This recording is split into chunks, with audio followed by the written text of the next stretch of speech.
Hey everybody, it's Maggie from Personal Euphoria with today's plank story.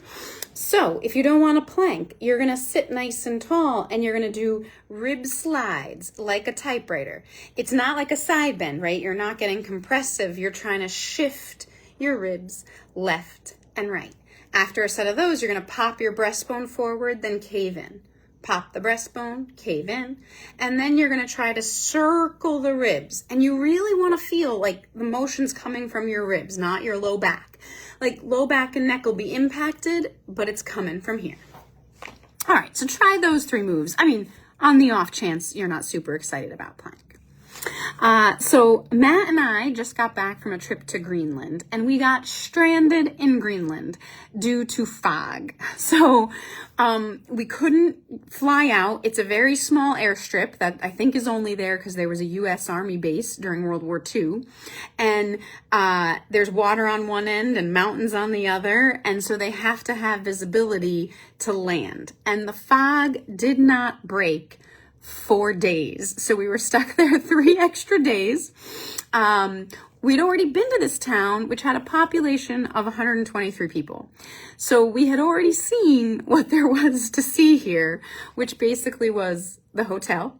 There's a small museum about when there was an army base, the airport, and what they called the Arboretum. So there are no trees in Greenland, but they have had a couple projects to try to make trees. So they had brought in trees from Siberia and northern Canada and northern US to see what would grow. And they have gotten about 100 trees to sort of grow, and that is their arboretum.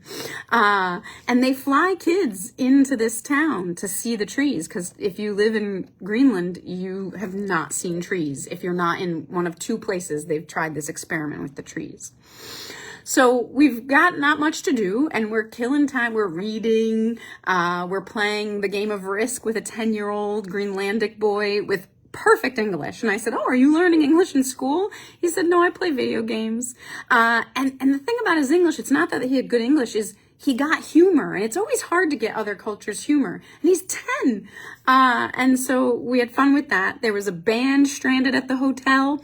So one night they put on a short show for everyone just to, boost everyone's spirits.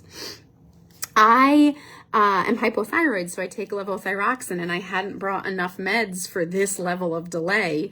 So I had to go see the village nurse. Denmark provides nurses in all these small villages. And she was like, "How many do you need?" And I said 4. She's like, "Well, I'm going to give you 6. She's like, "Because you think you're flying home on Friday, but we don't know that the fog will break." And then she was like, "If the fog doesn't break and you're stuck here longer, come see me again." And I just left there being like, "Wait, what? Like, are we not getting out of here?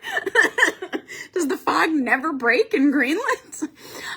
It did end up breaking Thursday afternoon. They were able to bring in a recovery flight, and they came in this break in the fog. The hotel cheered when they saw a plane land there, because there's no other options. What I did not know when I arrived in Greenland, or didn't understand, is no 2 towns are connected by a road in Greenland. So you either fly if you happen to be in a town with an airport, or you boat from place to place. But it's not like you can just call someone and get a boat. There's not a ton of boats available, but they have like 0 infrastructure.